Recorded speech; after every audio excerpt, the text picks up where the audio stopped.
ஆரம்பத்தில் தேவன் வானத்தையும் பூமியையும் படைத்தார்.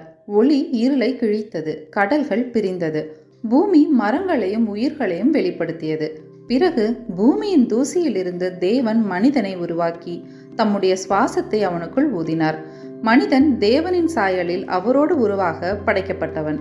ஆனால் கீழ்ப்படியாமையின் மூலமாக பாவம் உலகுக்குள் நுழைந்தது. தோட்டம் இழந்தது, அமைதி உடைந்தது. இருந்தும் தேவன் தம் படைப்பை கைவிடவில்லை. ஒரு வாக்குறுதி அளித்தார்: ஒரு நாள் மீட்பர் வருவார். இஸ்ரவேலின் கதை.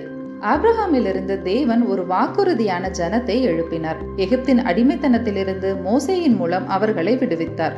யோசுவாவின் மூலம் அவர்கள் வாக்களிக்கப்பட்ட தேசத்தை அடைந்தனர். நியாயாதிபதிகள், சவுல், தாவீது, சாலமோன் போன்ற அரசர்களின் வழியாக ஒரு தேசத்தை கட்டினார். ஆலயம் நிறுவப்பட்டது, சட்டம் கொடுக்கப்பட்டது, உடன்படிக்கை வாக்குறுதிகள் அறிவிக்கப்பட்டது. ஆனால் மறுபடியும் மக்கள் பாவத்தில் விழுந்தார்கள். மறுபடியும் தேவன் தீர்க்கதரிசிகளை அனுப்பினார். தீர்க்கதரிசிகளும் எச்சரிக்கைகளும். ஏசாயா துன்பப்படும் சேவகர்கள் பற்றி சொன்னார். எரேமியா எருசலேமின் நாசத்தை அழுதார். எசேக்கியேல் சிறைவாசிகளுக்குள் தேவனின் மகிமையை கண்டார். தானியேல் வரப்போகும் ராஜ்யங்களை வெளிப்படுத்தினார். ஒவ்வொரு தீர்க்கதரிசியின் வாயிலும் தேவன் ஒருவரையே நோக்கி காட்டினார். அவர்தான் மேசியா, நமது மீட்பர். கடைசி தீர்க்கதரிசி மல்கியா. இறுதியாக வந்தார் மல்கியா, பழைய ஏற்பாட்டின் கடைசி தீர்க்கதரிசி. அவர் நியாய தீர்ப்பை பற்றி எச்சரித்தார். வெறும் மத வழிபாட்டை கண்டித்தார், ஆனால் நம்பிக்கையும் அளித்தார். என் முன் வழியை ஆயத்தம் செய்யும் தூதரை நான் அனுப்புவேன். அதற்கு பின் அமைதி. 400 ஆண்டுகள் தீர்க்கதரிசியின் குரல் இல்லை. வானம் அமைதியாயிற்று. 400 ஆண்டுகளின் அமைதி. தேவன் அமைதியாக இருந்தாலும் வரலாறு நகர்ந்தது. பாரசீகர் காலத்தில் யூதர்கள் மீண்டும் கட்டிய ஆலயத்தில் ஆராதனை செய்தார்கள். பின்னர் அலெக்சாண்டர் வந்தார்.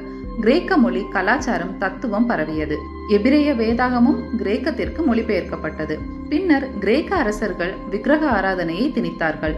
அப்போது மக்காபி என்னும் குடும்பம் கிளர்ச்சி செய்தது. ஆலயத்தை மீட்டார்கள்.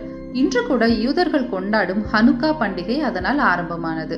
அதற்கு பின் ரோம பேரரசு எழுந்தது. சாலைகள், சட்டம், வணிகம் பரவியது. ஆனால் அதே நேரத்தில் கனமான வரி, அடக்குமுறையும் வந்தது.